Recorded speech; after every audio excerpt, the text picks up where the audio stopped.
You ready? Can I put this in? We only need this for... Alrighty, very good. We're going to get this started a few minutes early just because the weather's coming in. People could join us if they do join us. Remember, this is a goodwill offering event for Sarah and the Anoka County Historical Society. Those funds go to research everything, anything, whatever Anoka County. So their dollars are really well spent. So, Sarah. Thank you so much for coming out. Appreciate it. We will get in before it.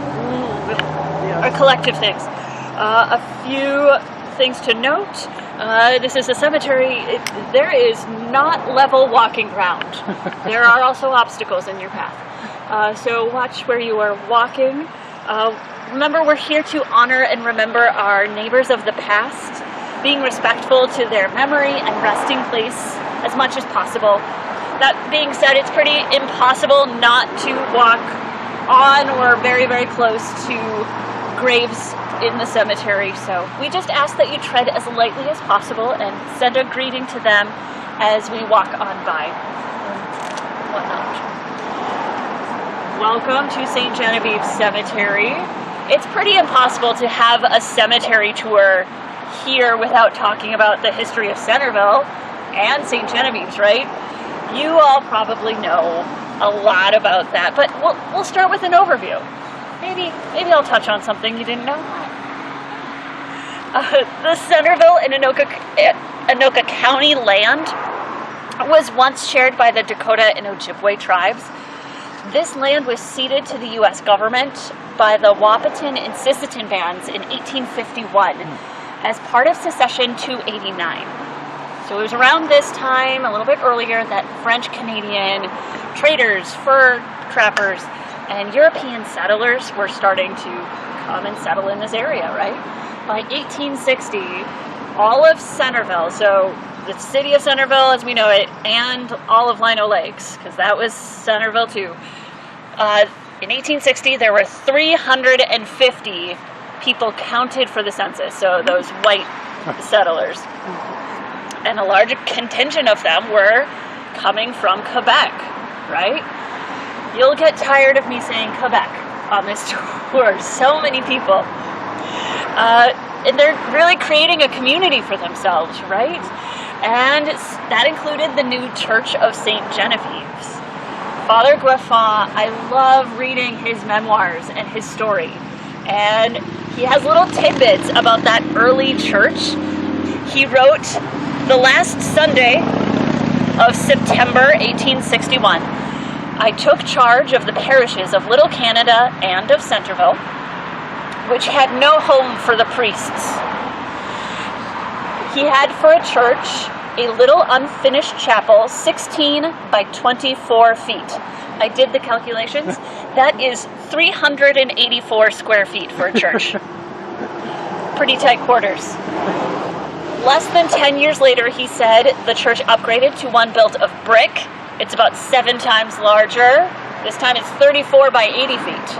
Improvements, yes. He also said the father gave mass on the 3rd Sunday of the month in Centerville, so you had to share him with other parishes, and that every other winter he would spend in Centerville to teach the kids daily catechism for their first communion. Originally, this cemetery was not located here. It was located next to the church itself, which was closer to where the church is today. In 1902, when they built the new church, they moved this cemetery to its current location. And then when construction happened here, some of the graves were moved again because of that construction. And then the new church was built in 1964. How am I doing so far? Yeah? Yay. Woo! All right. Onward to our first human, who I might spy some relatives of. Onward. Brad? Yep. Can I put you to work? Yep. Carry my basket for me. Yes, I will.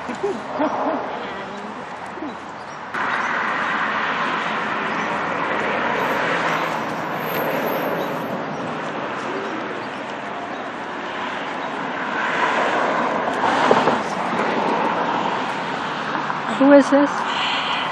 Here we have Michelle or Mitchell Huell. I saw some Huels on name tags. Huell, I'm sorry. Huell, yeah. You are going to have to help me on pronunciations. I took German. Well, he was born in Quebec. His sister, Lacady, moved to Centerville with her husband, and we're going to meet them a little bit later. Eventually, more of her family moved to Minnesota, so she was really the first one to come. He, his brothers, father, they all were following her.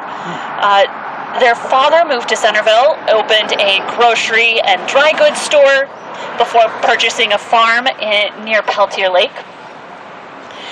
So this is Mitchell. Sometimes in records it's Michelle, sometimes it's Michael. It depends on what record you're really looking at and who is writing it and who the intended audience was for. He traveled around a little bit. So he worked in some mines in Ontario. Then he worked for some mines in Michigan. He settled in Duluth for a time, and he was even elected as sheriff of St. Louis County for 3 separate 2-year terms. In 1864, he enlisted in Hatch's Independent Battalion Company E at the age of 32. Because of those enlistment records, we know that he was 5'9", with gray eyes and hair, and had a dark complexion. And I love reading those descriptions because all of the photography at the time is going to be black and white, and you can kind of imagine more of what they would have looked like. When we think of a Civil War soldier in the 1860s, we think of them headed off to fight the Confederacy in the South, and that is not what Mitchell did. Michelle, which one should I be using? Both? Both. He was the unit he was part of was on frontier duty, patrolling the western side of Minnesota, especially along the Red River. There was a completely separate war happening here in Minnesota at the time between the European settlers and the native peoples. Not a single member of Hatch's battalion was killed in battle or in a fight. There were 21 members of the battalion that died from diseases, although. So he comes through the war, and he returns back to St. Louis County. He's sheriff again, and eventually he moves closer to his family here in Centerville, purchasing land for a farm in Oneika Township. He was elected as one of the 3 town supervisors, and even suggested a name for the new town, and said it should be Huell, right? Huell. Huell. It should be Huell. And they said no. And then he said it should be Hugo, and they said yes. He died in 1886. The shape of his stone tells us a little bit about his service as well. If you're in a cemetery that has both Union and Confederate soldiers, the Union soldiers will always have a curve on the top of their stone. Confederate soldiers have a point. And there's also a shield shape that denotes a Union soldier. Onward. Follow the flags.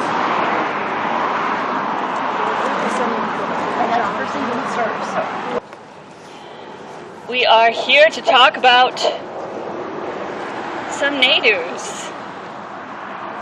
As they're literally carved in stone, we tend to give the names and dates on gravestones a lot of weight. But they're really just a snapshot of that person's information. And so we're visiting on the stone, it says Mary and Leon, but they were born Marie and Napoleon. So it's interesting to see how people's name changes depending on what source you're looking at, and sometimes the stone marking their graveside is different than that. We don't know why the change. Perhaps French speakers in an English country, they became more comfortable with the shortened versions of their names. But it's good to keep in mind when you are doing research, because you have to research both names and realize that it is, in fact, the same person. Like a large majority of people, they were born in Quebec. Leon moved to this area when he was 14 years old with his family. His mother, unfortunately, died in childbirth not too long after they arrived here. And his father ends up remarrying and then moving back to Canada with his new wife, leaving all of the kids from his first marriage here in Centerville. Leon eventually marries Mary. Together they had 14 children, only 8 of whom survived to adulthood. Their granddaughter Margaret remembered, and we have one kind of blown out photo of her grandmother. She remembered that Grandma Mary relished the delicate color of lavender and how she always wore an everyday apron on top of another apron. So you would always be able to take off the dirty one and pretend that you were a very clean cook. It's magic. When thinking of her grandpa Leon, she said, "I can still see that fine instrument tucked under his chin and can hear the strains of the toe-tapping music that poured out from the fiddle. And I can feel the vibration that evolved from the rhythmic beat of his foot on the floor."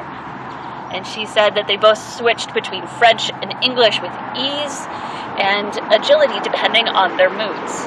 A lot of people speaking French growing up and then not learning English until they head on off to school. Onward. We have some labels.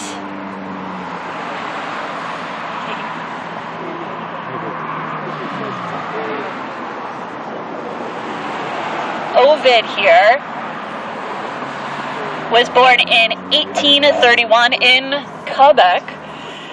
He immigrated alone initially in 1871. Family history says that his family joined him one by one over the next few years. So he moved, and then his wife back home would send one child at a time until she was the final person with their last kid up in Canada, and then they brought up the rear, sort of thing. Vivian, who is Ovid's great-great-granddaughter, remembered stories from her grandfather, Cyril. So Cyril is Ovid's son. Get all this. Apparently, Cyril told stories about making the journey alone at the age of 12.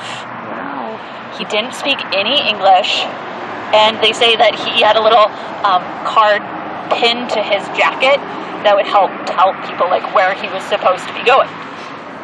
I can't imagine making an international journey at the age of 12 in 1870 something. What a big journey, right?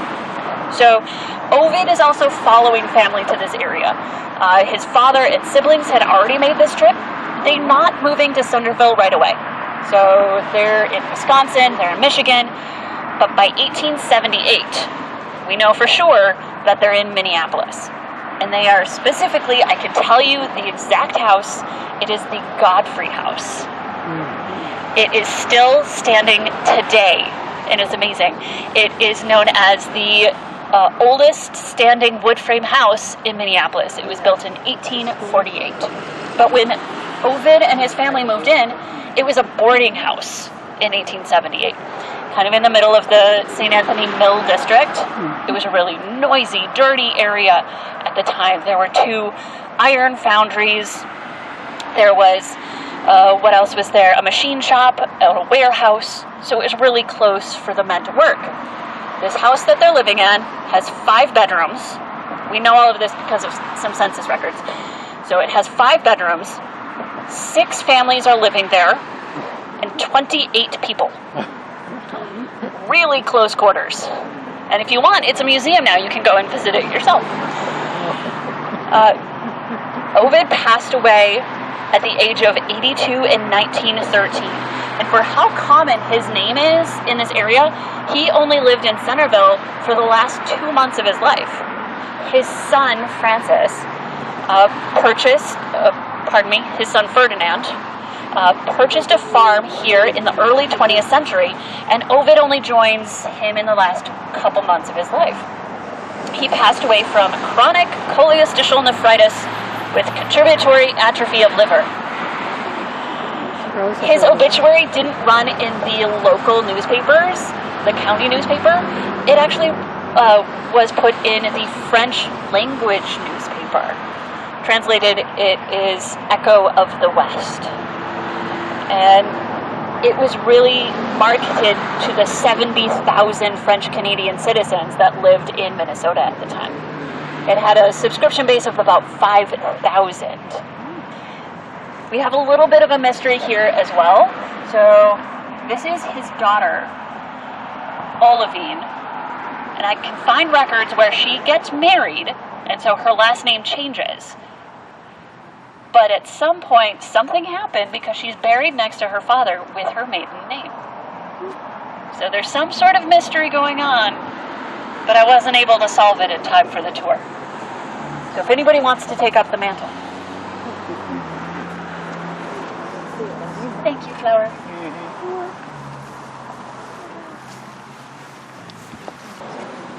This is such a unique stone and marker in the cemetery. It is unlike any other one in the county. There were some other pieces to it as well that have been taken down or deteriorated over the years. So there was like a metal rail, like kind of fence around it, and also metal arches that were over the top as well. We don't know for sure what the purpose of these were. They're very similar to graves that are like safes to keep people from disturbing or digging up graves. Other people say that it's very similar to contraptions that you'd place on or over a graves in case like your loved one was still alive down there. They'd have a way to tell you that. It could be just part of the Wanks family culture. This is the only Wanks family grave that I know of in this area. Before those other pieces were removed, there was a lot of myth and lore about this human being, supernatural, and it was drawing a different crowd to visit the grave. I can tell you who this person is. This is Louis Wanks. Louis? He died at the age of 16 from consumption. He was literally consumed by this disease. People wasted away. Today that we know, it's tuberculosis. And when he died in 1880, there was no cure for his disease. Since he died at the age of 16, we really can't find him through the records, but we can find his family. This is the first person that we're talking about that does not come from Quebec. So his family came from Prussia, Germany area, and his father was also named Louis Wanks. And that causes problems for research because you're trying to figure out which one is this. Is it the older one? Is it the younger one? They're not really using that senior or junior designation in those old records. We know that his father worked for a time in St. Paul as a saloon and hotel keeper, and they're in Centerville by about 1875. The senior did things for the community. We can find him in a Centerville Town Meeting Ledger, which we have at the Historical Society. We have a lot of things from Centerville history. Meeting ledger minutes from going back as early as 1866. Birth and death ledgers that were really instrumental in piecing together people's history. It's very cool. So he's putting up signs for petitions around town. And the ledger tells me that he's putting them up at the Centerville School and the blacksmith shop and Weeks store around. And so their only son, passes away in 1880. I know that his mother has passed away by about 1884. And the next time I find his father, he has moved to San Francisco, and his job is listed as a capitalist. Can't really tell you what that is. So I just enjoy the mystery of this grave, and it's so sad that he died so young, and he doesn't really have any other family in this area. Apparently, on my last tour, somebody confessed that when they played hide and seek in the cemetery as children, they stayed far away from this grave. It was scary. It's a little bit of a bog. That's why I wore my tennis shoes instead of sandals. Here we have Cecilia Neto. Appreciate that, thank you. Neto, Cecilia, and Margaret. My question to you is, how many people named Cecilia Neto were born in the United States with that name in 1920 and died in the 1990s? Unfortunately for me, it was more than one. It's technically 3, but there were 2 that were giving me grief. Because of this, for a brief time, like 2 days, I swore that I was going to be on this tour telling you about how Cecilia, who never married, had a child out of wedlock and put them up for adoption when she was away serving. And then I realized, with the help of another researcher, that I should look at the middle name and the exact death date, because this Cecilia died in 1995. And the Cecilia who apparently has this whole DNA drama going on with died in 1992. So, I nearly besmirched her name, and I would like to formally apologize. She accepts. She accepts. Thank you. Okay, this Cecilia is the granddaughter of Napoleon and Mary, who we just met across the way. She and her sister were both veterans of World War II. When the war started, their family didn't have any sons that were of an age that needed to go off and serve. They weren't old enough for the draft yet. And people were congratulating their family. And that didn't quite sit with them. The parents were like, women can go off and fight as well, or serve. And so Cecilia's mom asked her one day about it, if she would think about that, and said, but you would need to talk to people. Because Cecilia was very, very shy at this point. She decided to go for it, though, and joined the 5th class of the Lady Marines. That's how she described it. She was assigned to work as a proofreader to the monthly Marine Corps Gazette in Washington, D.C. So she's stationed in Washington, D.C., she's working at the magazine, she's doing other secretarial duties. She's really creating a community for herself on the East Coast. She joined a church, she's playing organ at that church. She took flying lessons for a time. She also became friends with Archbishop Fulton J. Sheen. Anybody? Yeah. He wasn't quite Archbishop yet, but he was very well known at the time. He had his own radio program, The Catholic Hour, and then later on he had a TV show. They became very good friends. She did some secretarial things for him on the weekends. She helped transcribe sermons for him. When he visited Minnesota, he would come out here to Centerville and visit her and her family. Apparently, she noted her dad nearly had a heart attack when Sheen helped with the hay on one of his visits. So, Cecilia never married, did not have any children, and she re-enlisted during the Korean War. She was a reservist for about 18 years and spent her time after that deeply involved in veterans organizations. She was even a charter member of the American Legion Post 620 in Hugo.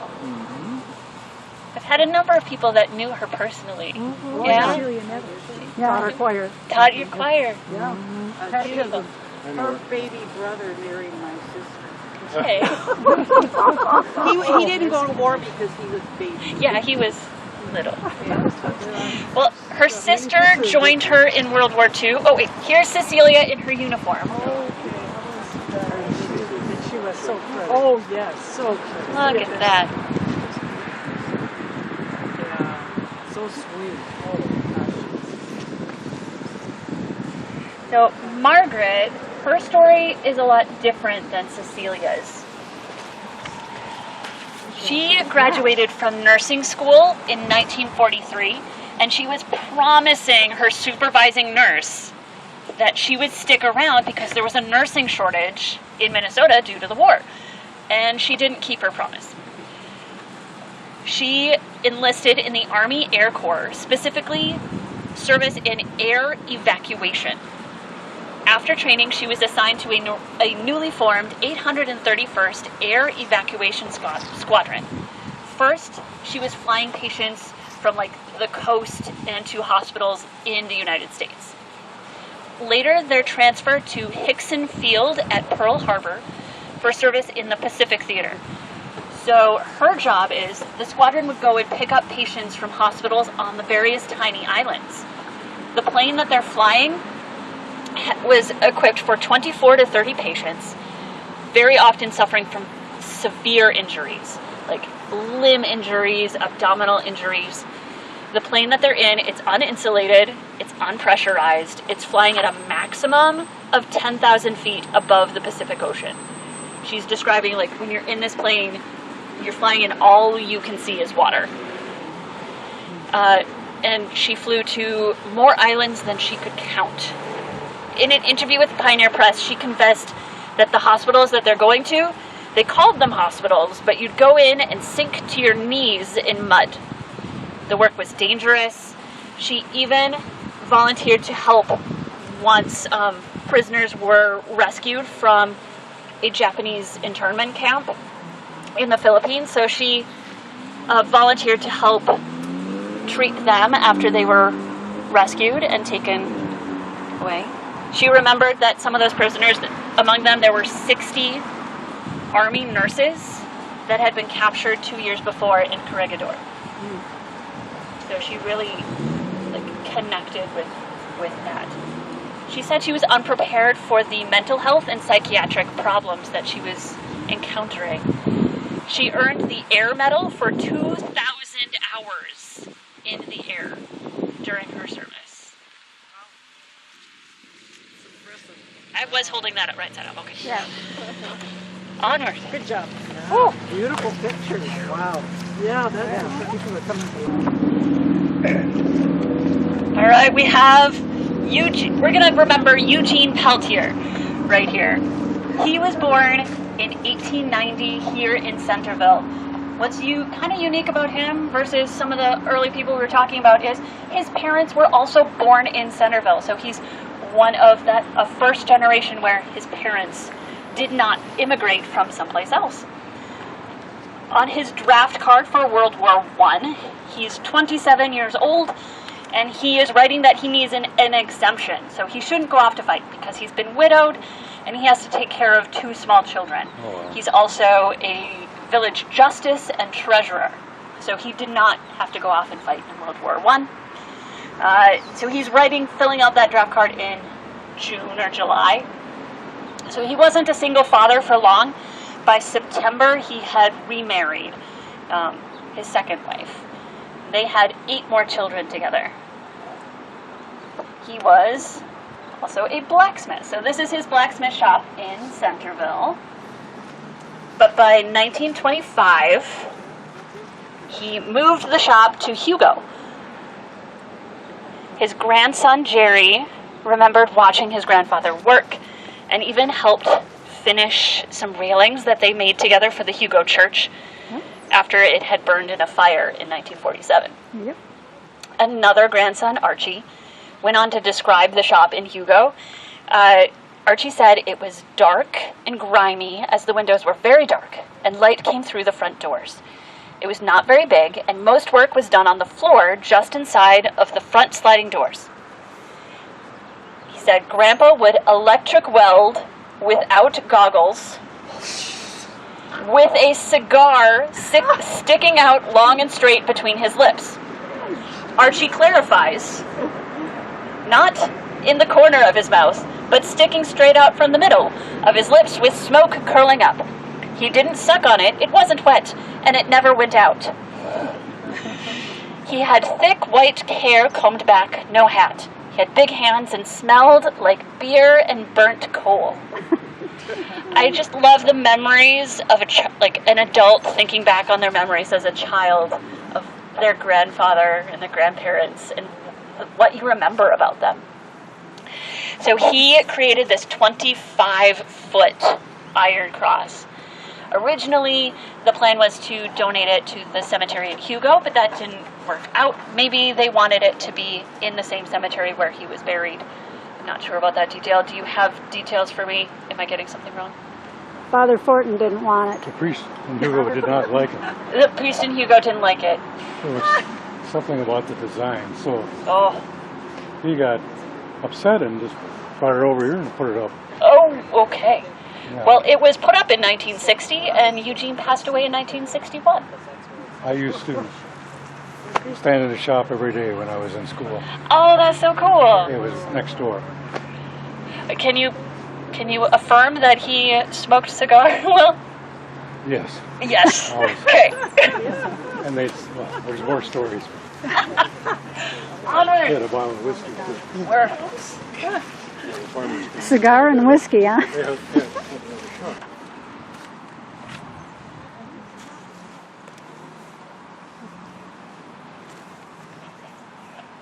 I wonder where Till's for Peltier We're is going to get buried. a shot of all the people. Should look him up.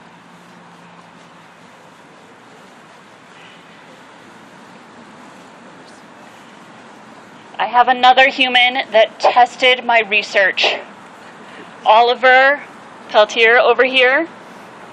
He was one of at least 3 Oliver Peltiers that were living just in Centerville at the time. I had to go down a rabbit hole once I figured out that there were multiples of them and really try to figure out, okay, who is doing what? And I had to clear him because there was an Oliver Peltier who shot a man in the middle of a bridge in St. Paul, flesh wound, man survived. There was also a man who embezzled dog licenses, named Oliver Peltier. Not this guy. This gentleman did fuss with dates, though. So I followed him through the census, and later on in his life, he told the census taker that he immigrated in 1852, which is a lie, because in the 1850 census, he's living in Massachusetts. So, you know how dates get fuzzy. His wife, Elizabeth, also fussed with her age on those censuses, because depending on which one you look at, she's either 4 years younger, or 9 years younger, or 8 years younger, or 6. So, but it's close. So, he is living here in 1860, and at the time, I told you there are 350 people in Centerville that they counted on the census. I went page by page, and I just counted the people with the last name Peltier. It makes up 10% of the population. Yeah. And 3 of that 10% are Olivers. Yeah. This Oliver worked as a painter, then a wheelwright, and then a farmer. He served as county commissioner for a couple of years and was active in town government. That town meeting ledgers that I talked about, the earliest 1866 one, he is the chair of the town supervisors. He is also making recommendations about a bridge. He's on a committee that is working on getting a bridge across Rice Creek on the Superior Stage Road between the farms of Michael Dupre and Peter Paul. And they're soliciting bids, and he even bids to build this bridge. So he's the chair, he bids for the bridge, and then a couple of months later, he is awarded the bid. Even though his was the highest at $2,000. I don't know what's going on. The bridge saga continues in this. So this is 1868-ish in the records. 1872, they're looking to build a bridge, exact same spot. I don't know what's going on. It comes back in 1879 as well, and that's when I gave up and said, if you were really interested, you come to the History Center and do the research yourself. So it's unclear if he ever completed the bridge. So his death is recorded in our death ledger that we have. He passed away in 1905 at the age of 81 from paralysis is what the cause of death was. Perhaps a stroke, yeah. Onward this way. Here we have Margaret and Clement Cardinal. Now, Clement's story in Minnesota, it doesn't start in Centerville either. He was born, of course, in Quebec and immigrated to Lake Como in Ramsey County initially. He also went out to what's now Henderson, Minnesota, and was helping to clear the land there. Eventually, he and his family move to the Traverse des Sioux area, and that's where he meets his wife, Marguerite. They marry in 1858, which was the same year as the Treaty of the Traverse des Sioux was signed. Now, there was a treaty 7 years earlier that ceded 24 million acres of land from the native people to the United States government. This new treaty in 1858 opened up a further strip of land to white settlement. And the Cardinals and Marguerite's family, the Perrots, got land from that treaty. And this new land, they moved to Renville County and started a farm. This farm just happened to be across the Minnesota River from the Lower Sioux Agency, which was the federal government's administration on the ground in that area. Now, while Clement's prospects are thriving, the Dakota people are struggling and they're starving. August of 1862, frustrated and desperate, the native people attacked that Lower Sioux Agency just across the river from the farm. And this attack was one of the starts of that U.S.-Dakota War of 1862. Mm-hmm. In this, Marguerite's father and brother-in-law were killed in those initial attacks. Clement was injured. He took shelter in a ditch. He, and along with other members of the family, made it 13 miles downriver to Fort Ridgely. And Marguerite, her 4-month-old son, and her niece, who was under 10 years old, were captured by the native people. And they were held prisoner for the next 5 weeks. So can I tell a story? Yeah. This is my husband's family on his maternal father's side. So the mother and the baby had red hair. And the Indians thought that that was so amazing that they treated him like a little god. Now, the mother was not treated that well. She was raped, but finally they were captured and all went back. But the little boy was taken care of and like treated like a little god because of his red hair. Yeah, once they were released, there were 498 trials. And they're not like jury trials, they were military. There was a little bit of a question whether they should be inquest or like what kind of trial they should be. And Marguerite testified against one of her captors for rape, and it was trial number 2 in the 498. It was a very tense community. It's not like the native people were having defense attorneys or interpreters weren't very plentiful. Of that 498, 303 Dakota men were convicted and sentenced to death. President Lincoln commuted the sentences for most, but 38 Dakota people were hanged on December 26, 1862. It was the largest one-day mass execution in American history in Mankato. And the person that Marguerite testified against was one of those 38. Yep. And their story and their graves here make their history just a little bit closer to us here in Anoka County. They did not stay in that area with all of that trauma. Clement had a brother here in Centerville, so the family moved to Centerville. They weren't free from sadness here either. The tiny grave next to them, that's George, who died at the age of 2 years, 3 months, and 9 days from diarrhea in 1885. Marguerite died in 1893, a couple of days after she was thrown from a buggy and her spine was broken. She was only 51 years old. Clement died in 1907 from heart disease at the age of 70.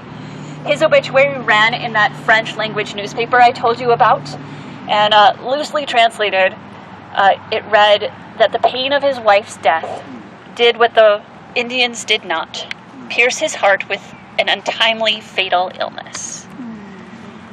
So, what is your feelings about the rain and continuing or not continuing at this point?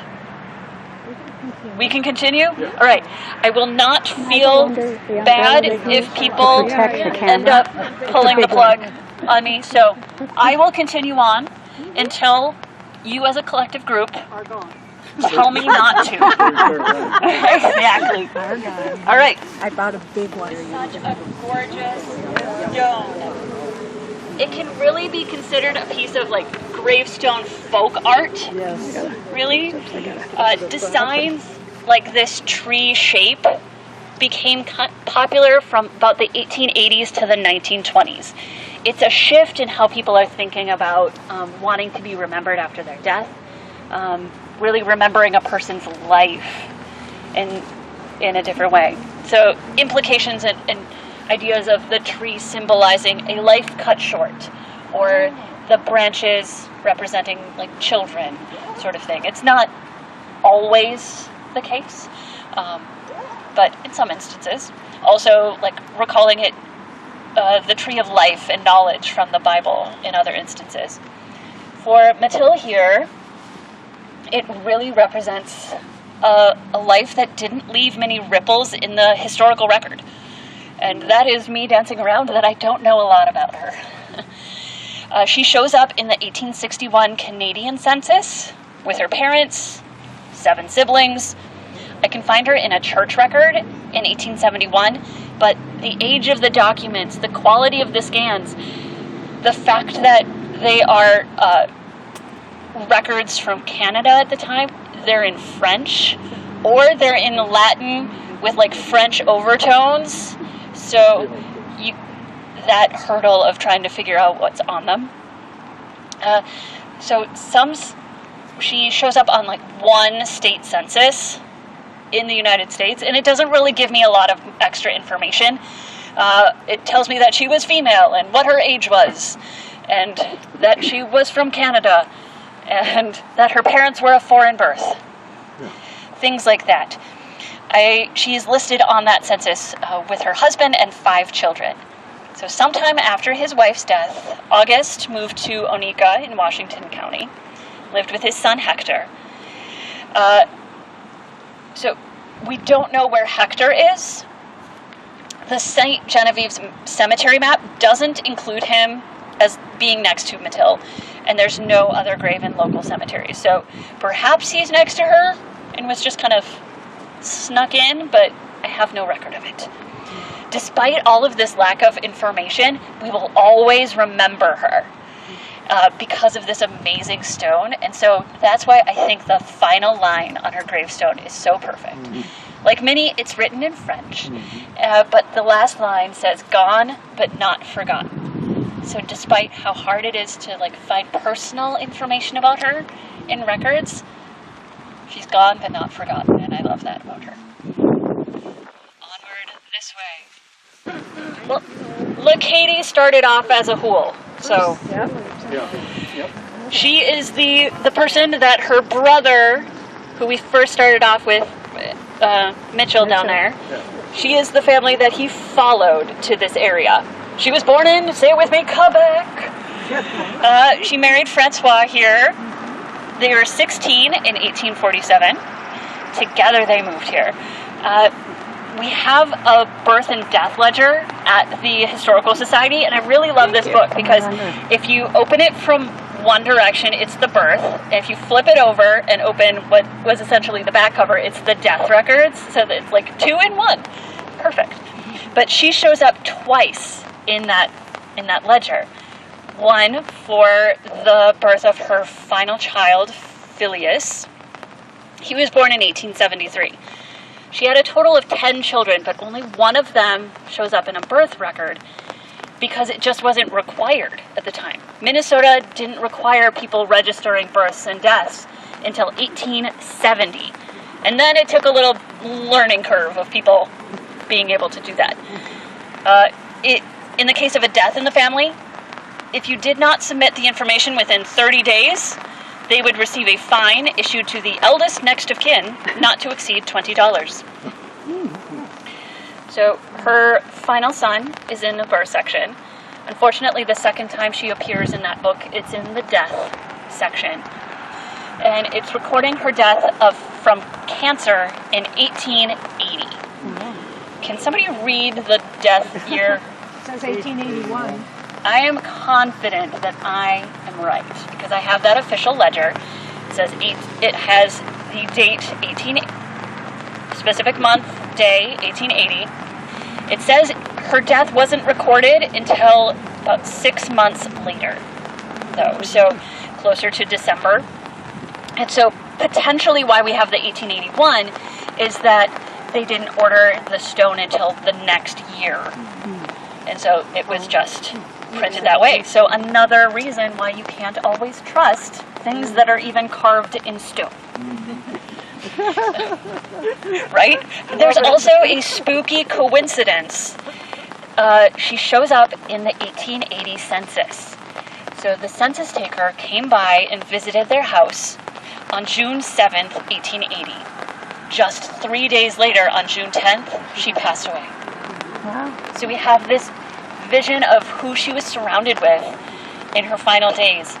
So she's living with her husband, who's farming the land, 4 of her children, they're between the ages of 15 and 7, and then her daughter and then daughter's husband, who was helping on the farm, and their 2 children.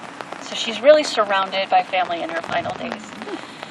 Francis died in 1914 from what was listed as atheroma and nephritis. He was a retired farmer and lived to the age of 90 years old. And she was wife number 1, and he went on to marry 4 more times. So he had 5 wives. Oh, That's my great-grandfather. that's your great-grandfather? Yeah, great. Which wife are you related to? Which wife are you related to? First, okay. Her. Okay, gotcha. Thank you for... They actually had, he never had any children with the other wife. Okay, gotcha. Thank you. We'd like to take care That of the was other, nice guy. the widowed women. Yeah. I looked it up.